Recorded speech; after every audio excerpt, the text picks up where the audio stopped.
সুপ্রিয় শিক্ষার্থীবৃন্দ, আসসালামু আলাইকুম। তোমরা সবাই কেমন আছো? আশা করি সবাই ভালো। ক্লাসে তোমাদের সবাইকে স্বাগত। শিক্ষার্থীবৃন্দ, গত ক্লাসে আমি তোমাদের শব্দ গঠনের আলোচনা করেছিলাম যে শব্দ অনেকভাবে গঠিত হয়, তার মধ্যে একটি হচ্ছে উপসর্গযোগী শব্দ গঠন।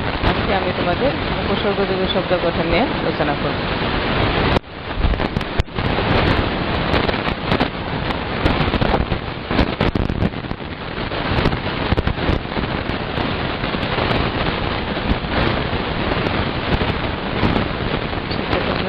একটু বোর্ডের দিকে খেয়াল করো।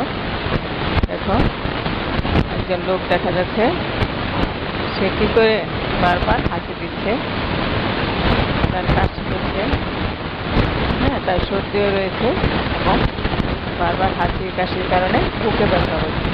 তাহলে এটা কি একটা রোগের উপসর্গ, তাই না? এটা কোন রোগের উপসর্গ তোমরা নিশ্চয়ই এতক্ষণে বুঝতে পেরেছো। হচ্ছে অ্যাজমা, অর্থাৎ একটা রোগেরও কতগুলো উপসর্গ থাকে।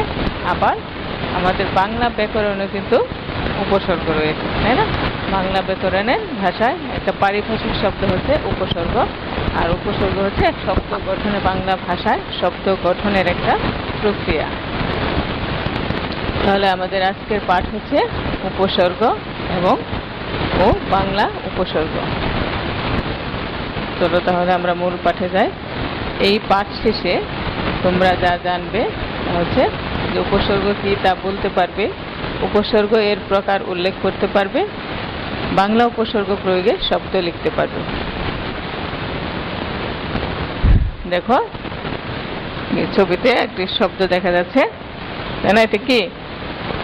হার, অর্থাৎ এক ধরনের অলংকার বা গহনা, তাই না?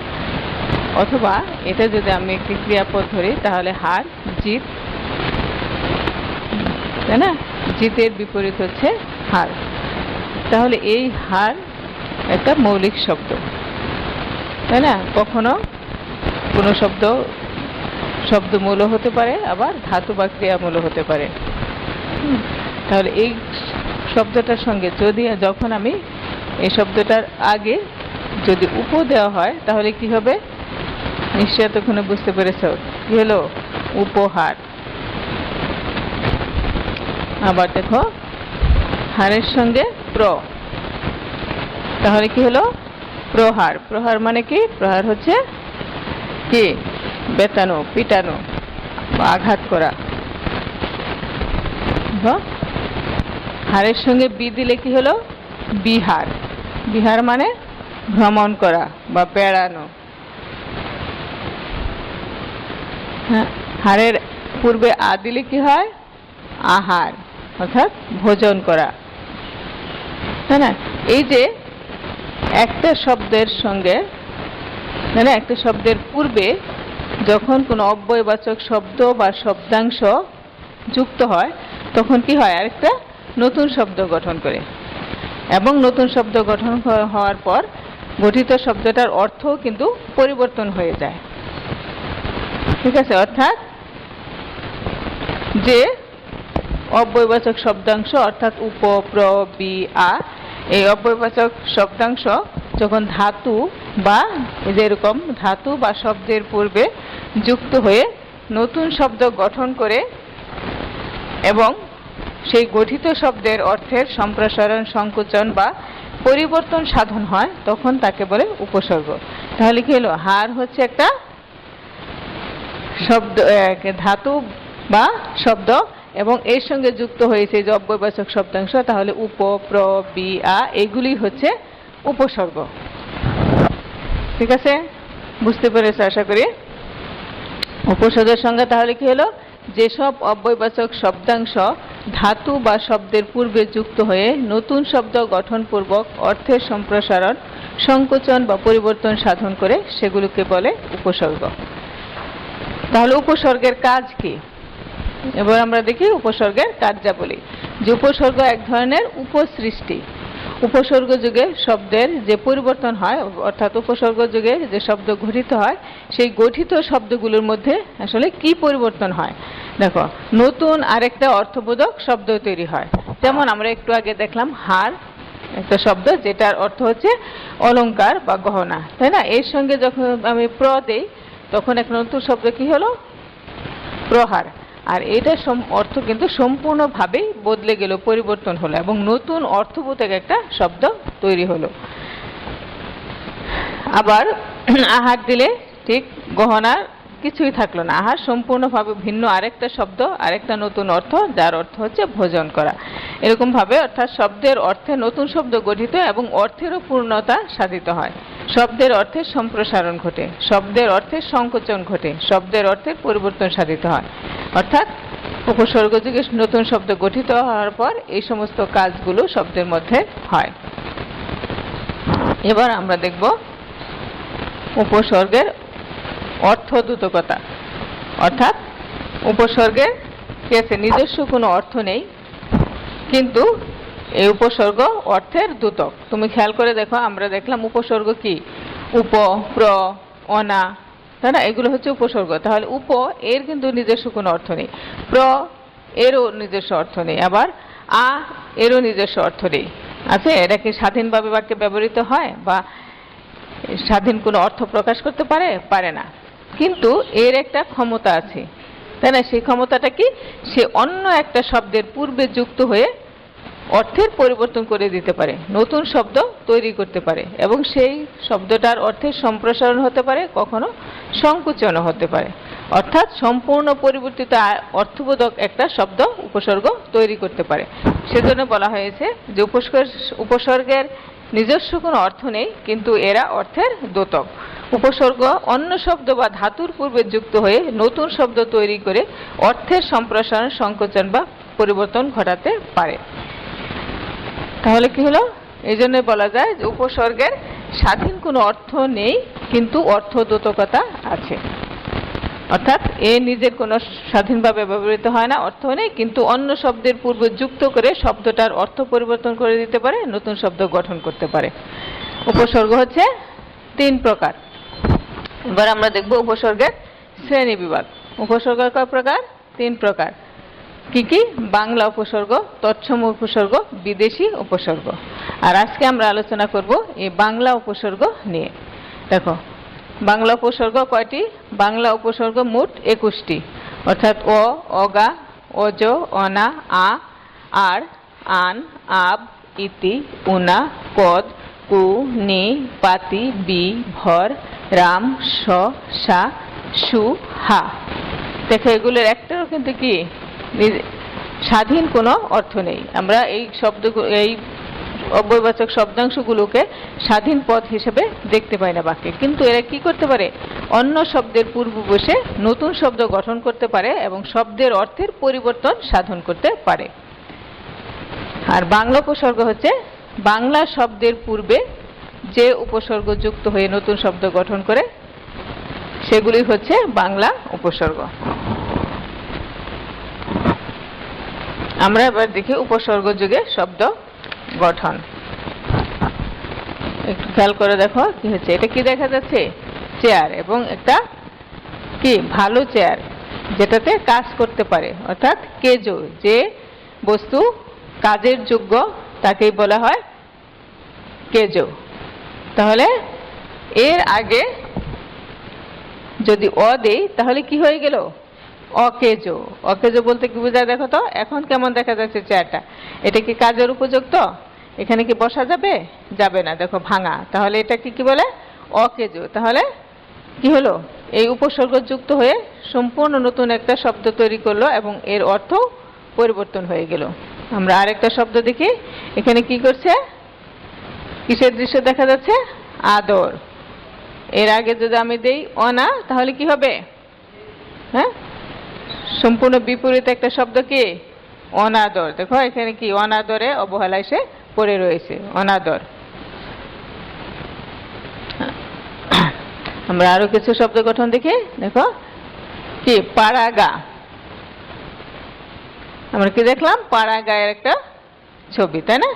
গ্রামের দৃশ্য, কিন্তু বাড়ি ঘর কিন্তু মোটামুটি ভালো, একটু উন্নত। তারপরে এটা কি? পাড়াগা, সাধারণভাবে পাড়াগা।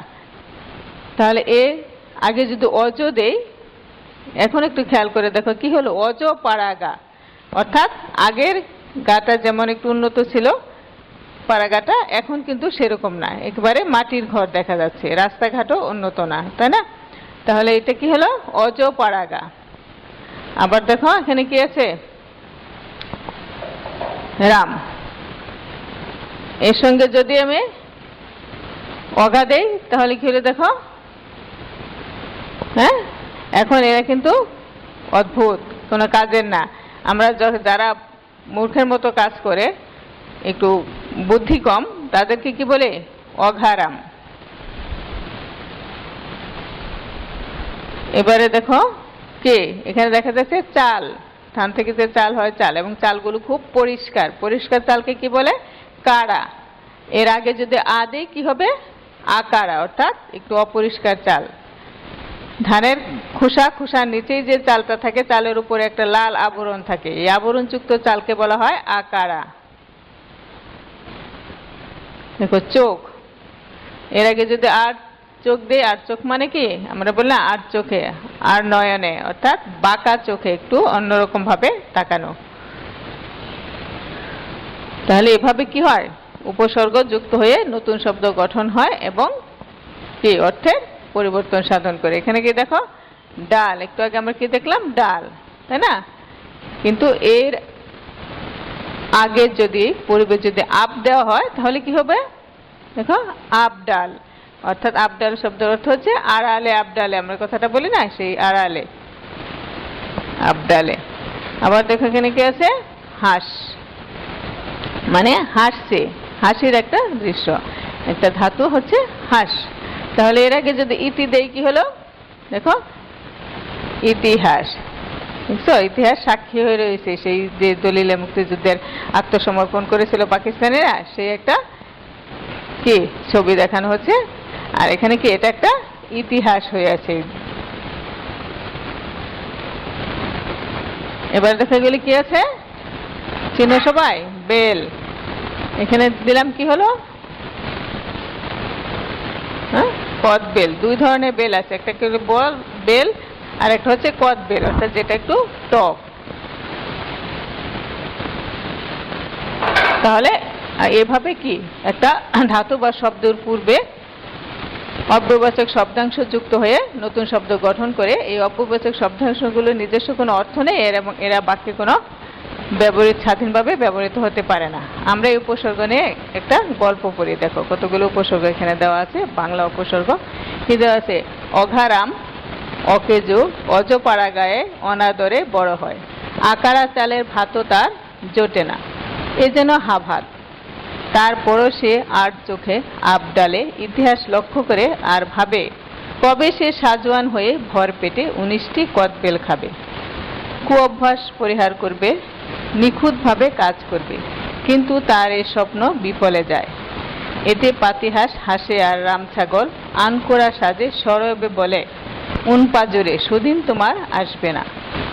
এই যে আমরা একটা গল্প দেখলাম, এখানে দেখো কতগুলো শব্দ উপসর্গ যুগে ঘটিত আছে, এবং যে লাল কালিতে যে লেখা শব্দগুলো, লাল অংশটুকুই হচ্ছে উপসর্গ। দেখো কেজোর আগে অ, রামের আগে অঘা, তাই না, চোখে আর, আবডালে ইতিহাসের ইতি, সাজোয়ানের সা, নিখুঁত নি, বিফলে বি, পাতিহাস পাতি।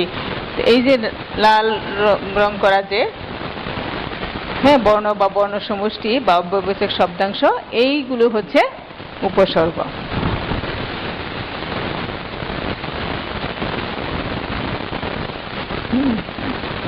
অর্থাৎ দেখো আর চোখ, এই বাংলা উপসর্গ যুগে শব্দ যেগুলো আমরা একটু আগে দেখলাম, কি ওই গল্পটার মধ্যে ছিল, আর চোখে, আবডালে, ইতিহাস, সাজোয়ান, ভরপেট, কদবেল, কুঅভ্যাস, নিখুঁত, বিফল, পাতিহাস, রামছাগল, হাভাত, আকারা, অনাদর, অজপরাগা, অঘারাম, অকেজো, আনকোরা, সুদিন, উনপাজরে। তাহলে এগুলো হচ্ছে বাংলা উপসর্গ যুগে শব্দ। আর আমরা আর এর মধ্যে উপসর্গ কোনগুলো, আমরা এর আগের স্ক্রিনে দেখলাম যে ওগুলো হচ্ছে লাল রং করা যেগুলো ছিল, সেটাই হচ্ছে বাংলা উপসর্গ। অর্থাৎ আর চোখের আগে আর, ভাতের আগে হা, এগুলি হচ্ছে বাংলা উপসর্গ। আর বাংলা উপসর্গ যে শব্দ গঠন হচ্ছে এগুলো।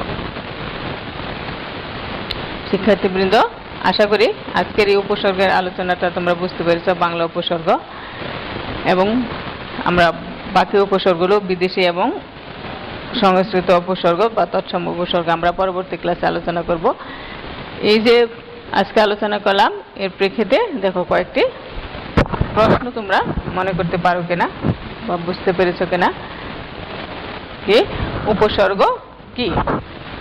আশা করি উপসর্গ এই সংজ্ঞাটা তোমরা বুঝতে পেরেছো এবং পারবে। তারপর আবারও বলছি, যেসব অব্যয়সূচক শব্দাংশ ধাতু বা শব্দের পূর্বে যুক্ত হয়ে নতুন শব্দ গঠন করে তাকে বলে কি উপসর্গ। বাংলা উপসর্গ কয়টি পড়লাম আমরা? বাংলা উপসর্গ হচ্ছে 21টি। বাংলা উপসর্গের যুগে 5টি নতুন শব্দ গঠন করা, এটাও তোমরা পারবে। আমরা অনেকগুলো শব্দ দেখলাম, এর মধ্যে 5টি উপসর্গ নতুন বা বাংলা উপসর্গ দিয়ে 5টি শব্দ তোমরা নিশ্চয়ই পারবে।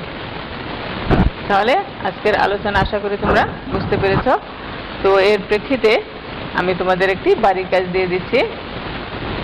দেখো যে এখানে কতগুলো উপসর্গ দেওয়া আছে, এই উপসর্গগুলো দিয়ে নতুন শব্দ গঠন করবে। অ, নি, কু, বি, রাম, সু, ইতি, আব, অজ, পাতি।